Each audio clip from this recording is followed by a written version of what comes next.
Hello and welcome to another edition of For the Love of Marketing. This week I've got the fantastic Olly Hudson with me. Hi, Olly. Hello, how you doing? Thanks Yeah, for I'm having me good. on. I'm good. Olly, founder and CEO of For You Advertising and all-round TikTok genius. So we're going to have a great conversation today, I hope, I'm sure, about No all things pressure. TikTok. It's such a massive trend over the last couple of years now. The growth of it within marketing, the opportunities that are there is so massive. I think having a chat with someone like yourself who's in there day to day doing a huge amount of work, spending a lot of money, I believe, on advertising as well. You're getting your insights would be amazing. So tell me where do you start with TikTok? Where do you even get started with this thing if you're not using it already? Well, I think it's a case of I using it personally first. Do you understand it as a platform? I think a lot of conversations we have with founders and operators is a lot of them kind of laugh it off and are like, "Oh, I don't use it themselves," or it usually falls into two camps. They either spend too much time on there and get sucked into the black hole that is TikTok content sometimes, or they don't spend time on there at all. So Yeah. I think, yeah, kind of using the platform and getting a basic understanding of how it differs to socials and some of the other platforms that we're a bit more used to now, both as consumers and marketers, I think is the key. Beyond that, it's then a content game. It's obviously a video first platform, vertical video. I think you've seen it change a lot of the other marketing platforms that we're again more kind of used to and operating on. So that's like an Instagram for a Reels perspective, YouTube Shorts, etc. But yeah, TikTok is obviously inherently a video first, content first platform. So you've really got to kind of start there and understand how that content differs from some of the other mediums that you may consume on, and then start kind of aligning that with your brand as a first step, I think. I think the first point you made there, brilliant one, which I think absolutely right. You've got two schools of people. You've got either completely sucked into TikTok, full believer, totally engaged, spending your evenings just flicking through random videos, versus TikTok. That's not for us, right? Why would we go there? I think that's a good point to just discuss for a second. I've come across a lot of brands who just say, look, TikTok, right? It's for kids. It's a bunch of short videos about cats and dances and stuff, and it's not really a space where I can really make my brand deliver any sort of business or deliver any brand value against my audience because it's not teenagers. What's your response to that? I'd say if you rewind sort of 2 years to early days of TikTok, and I think this is true for a lot of social medias in general, if you look at the usage, they usually start bottom up. They usually start in that young demographic. They're the ones that early adopt. If you look at even a Facebook and Instagram, I think somewhat was the case. But even now we're very much seeing like a high usage for ages above sort of 25, ages above 30. I know that the fastest growing demographic on TikTok is that 35 plus demo. And we operate and run a lot of campaigns towards those older individuals. There are a lot of people on platform to be kind of targeted within those demographics, even kind of 55 plus. I can't remember the exact percentage, but I know that that's a fast growing kind of subset of the platform. So I think it's incorrect to kind of think that. And there's definitely an audience on there. Obviously, the core demographic is still that younger age group, but it is ever changing. I think it's also, I know from speaking to TikTok internally ourselves, that a lot of people on TikTok aren't spending time on other platforms. They're like unique users, or they're not spending meaningful time on other platforms. So it's actually the only place to reach a large amount of people, which makes it kind of a unique place in itself as a market opportunity, because that's an audience that you're not, as I say, you're not going to reach on another platform. So I think that's got to be appreciated as well. Yeah, and that's a great point. I mean, I think, as you say, rewinding a couple of years, I think it was probably 90% plus sort of youth market. I think it's about 65% now. And I think the other third is, as you say, that older demographic. So huge amount of potential. So, it's great. I mean, it is different to the other social platforms in a lot of different ways. If you think about Facebook and obviously LinkedIn, but Twitter, Instagram's probably a little bit closer, but it's not really still anything like a TikTok. What do you think the big differences are? I mean, if you're a marketer out there and you're thinking, well, okay, maybe I should be taking this TikTok thing a bit more seriously. What would you need to consider? What are the big things that make TikTok stand out a little bit, and how would you need to approach it differently to thinking about Instagram content or advertising? Yeah, I think this is a key thing. I think this is something that people don't appreciate, the nuance and the difference between TikTok. I think that the way we kind of conceptualize it is that TikTok is a entertainment platform, not a social media. So it's more of a competition towards like a YouTube, or more of a competition towards like television almost, in terms of where it sits within a consumer's mind. Like they're not going on TikTok, and even if you use it yourself, like I'm not going on TikTok to engage with friends or see what people are up to. It's more I'm going on TikTok to share. It's like an escape almost. It's like you go in, you're looking for entertainment. You maybe share those videos off platform with friends if you find something that's interesting to yourself and others. But it's much less of a kind of a social experience, and much more like an entertainment. So I think that's an important thing to consider when looking to market on there. You've really got to think that if people are going onto the platform to be entertained, then your marketing needs to inherently entertain first, and then sort of sell or push to a call to action second.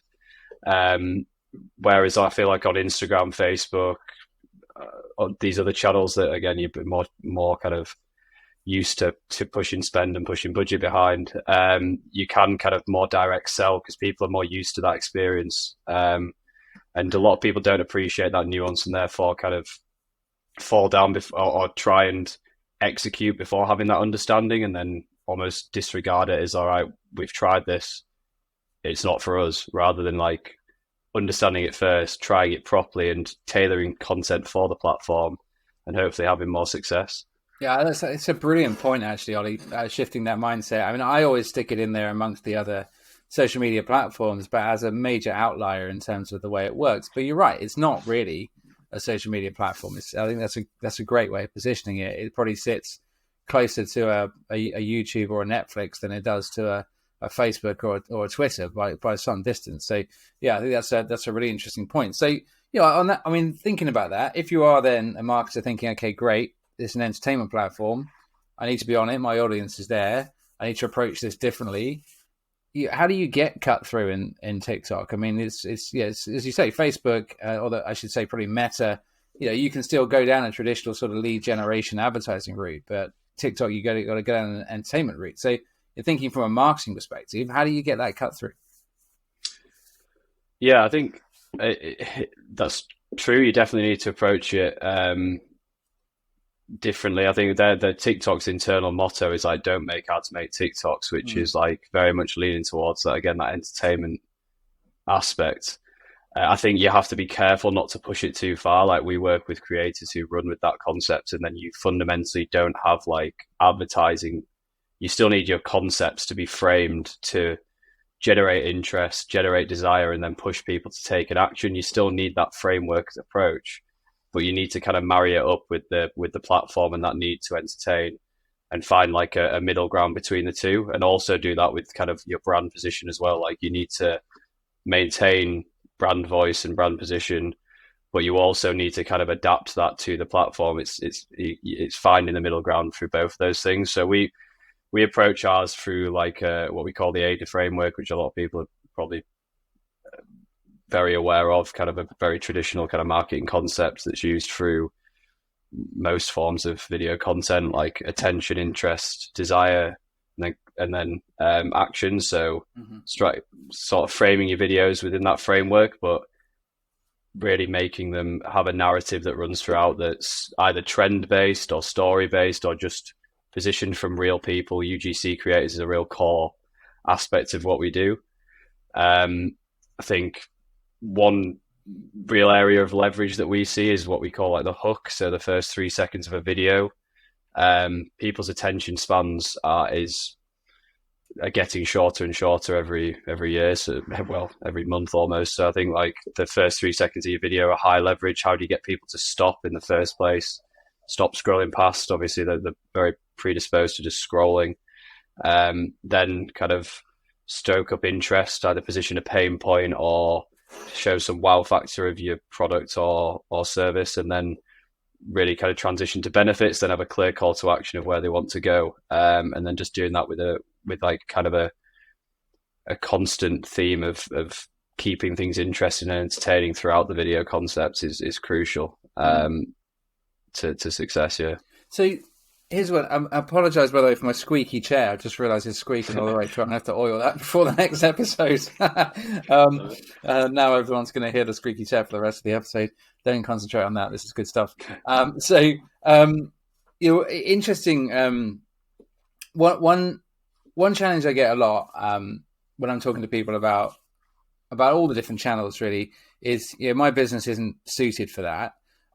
I wonder what your thoughts are on that, because there are some industries like fashion, for example, really well suited to TikTok. Obviously, music. I mean, there's a bunch that are just obvious, bang on the nose, easy. But then, like if you've got a business that's perhaps like a training company or something that might be a little bit harder to find an obvious route on, and maybe you don't have a big marketing team or a huge marketing budget that you can throw into coming up with loads of creative ideas. What do you do? Are there any industries out there you think, that just is never going to work on TikTok? Or do you think you're a believer that there's always an angle? I think, yes, I think there is always an angle. I think inherently it's a platform with very cheap attention right now in comparison to others. It's got a diverse view, like age range, like we've already discussed. It's just like the way of executing for different industries is going to be different, and the expectations from the platform are going to be different. So like, as you say, like fashion, D2C, e-commerce brands within like beauty, things like that, like they're very aligned to get direct, tangible ROI through the platform. I think training businesses are as well. There's a lot of like subcultures on platform. There's a lot of hashtags. You can actually target hashtags on TikTok in a way that you can't with other platforms, which allows you to get quite niche and granular. So that, I think like there's subcultures for a lot of things, like arts and crafts, hobbies, something more professional. There's lots of personal brands that are built around kind of, I've seen a lot of legal based personal brands, people helping educate people on like career paths. And so I think, you can find a space. It's about how you then execute in that. You see a lot of founder led pages. If you're working on a smaller budget, kind of putting yourself out there and leading the content and showing behind the scenes in a business can be a really effective, low cost way of kind of executing on the platform that still resonates quite highly with watchers and viewers, because what seems very mundane for yourself is very interesting to a lot of people if you're operating a business and putting out, well, in most industries, I think. So I think it's just kind of breaking that down and starting to test. You don't need to go high budget and start working with tons of UGC creators. It's just about executing and kind of getting your feedback loops of what is and isn't working on platform and building off those. Behind the scenes has always been great. I mean, even if you rewind sort of 40 years, right? You just think you used to go out and buy a DVD or something, or maybe even a VHS 40 years ago. Yeah, they're really, really great ones. We'll always have a little behind the scenes and a bloopers and stuff at the end, right? Everyone's always loved that type of content. So, and it's still very true now. So, I mean, have you got an example of something that, like a campaign or something you've done that you could tell people about that's worked really well, that people might be able to learn something from? Yeah, we've done a lot. Obviously, our focus, we've worked with quite a few different businesses. A good lead gen example is we've worked with Turtle Bay, obviously quite a big high street restaurant in the UK, pushing different lead gen offers to their various sites. A lot of local targeting. There's a big kind of niche and an industry around kind of more localized targeting, localized content. You can do SEO on platform now. You can do search ads. A lot of people are using TikTok as a search engine. So if someone's going to a new city, rather than going on Google and searching like top 10 restaurants in London, for example, or another area, will actually go on TikTok and find videos, and a lot of restaurants and other businesses have got a lot of traction through that. So we've done quite a bit in that kind of space. Our bread and butter though is D2C, so direct to consumer e-com, which is probably where we spend the most of our budgets, and I think that's a lot more like ROI based, so it forces us to be a lot more hacky, I find, and kind of stay on top in the forefront of the platform, because if we aren't making someone money after a few months, they usually tend to not want to work with us anymore. So we have to find ways to drive costs down and drive that ROI up, and we've done some great stuff with. I do some work directly with a company called the Essence Vault, and we managed to scale to kind of more, like over 5 figures a month in spend on platform, and just in the UK, and we managed to really lower our MER and increase our marketing efficiency substantially by kind of launching on TikTok. It was pretty transformational for the business, and yeah, drove a lot of revenue, and it allowed us to kind of almost, I think it was about 4 or 5x revenue over a 6-month period from launching on TikTok. Obviously other factors involved, but it did really have a transformational effect for that business. Well, what's the best? Here's one. See if you can think. What's the best bit of content you guys have produced? What's the? It doesn't have to not necessarily perform best, just like the one you loved the most that you think was a really great TikTok. So we've kind of tried to really pioneer this angle of like a satirical skit, which is very much like, because it allows us to lead into that entertainment. So like, it'll be a concept where you'll introduce a product, but you'll have it with like satire throughout. So like a really comedic angle. So for the Essence Vault, we've done some like really stupid hooks, like finding perfume in the ocean, or someone pouring money down a toilet, and referencing like luxury brands off the back of that and the margins they make on their fragrances, and using that as a position to then sell ours. Nice. I can provide a bit of a swipe file with some of our best performers for the show notes, if that'll be useful. That'd be great. It'll have like 100 plus videos from last year with a range of different concepts, including some of those funnier ones, and then also some more kind of structured examples that people can have a look through. Yeah, that'd be amazing, because I think people who are already doing TikTok are always hungry for examples, and people who aren't, it'd be great to see a whole list of where to get started. So I mean, you mentioned sort of lead generation campaigns in there as well, and I think some people don't think of TikTok. Yeah, we talked about earlier. Meta can be pretty good for generating leads, and so can LinkedIn, and obviously lots of other places as well. And YouTube's a fantastic advertising channel as well. But I think a lot of people think of TikTok as just the pure entertainment piece. They don't necessarily think of it as a lead gen opportunity. I mean, how does that work? Can you give me a sort of 101 on TikTok for lead gen? Yeah, I think it's about obviously selecting the right place for your products. I'm not going to say that every single business should advertise on there, because I very much feel like I'm of the mindset of some businesses should just focus on doing a few things better rather than trying to spread themselves and do everything. But I've given a few examples of lead gen companies already, of lead gen industries. But as I say, there's a lot of subcultures, and it just takes a bit of exploring to kind of see the potential for most on the platform. It works in a very similar way to Meta. I think the setup from a lead form perspective, and that like actually capturing information and the actual ads manager, etc., is I think it's better in terms of like the usability, the UX and the UI. It's not as powerful in terms of the back end and the optimization as Meta. It's obviously Meta's the giant, but the setup and process is almost identical. The main difference is just that content piece.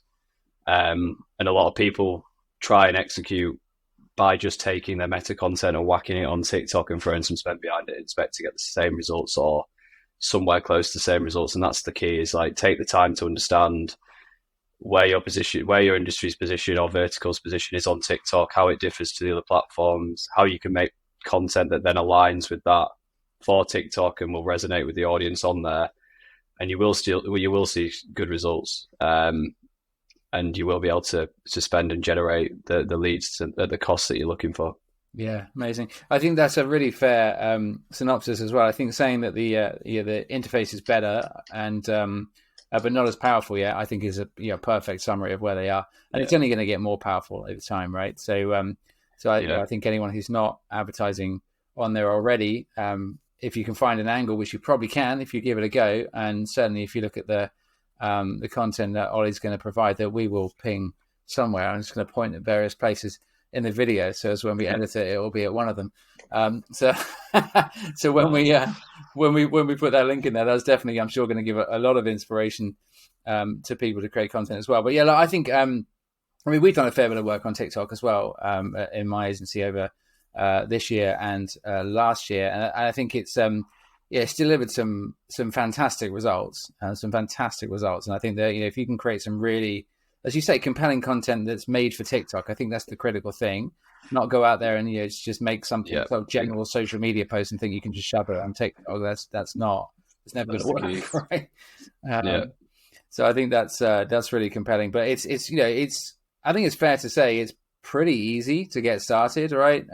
Whether it's just content production or whether it's advertising, either way, it's pretty easy. It's pretty simple, and I think the limits are really just your imagination, more so than that's the anything key. else.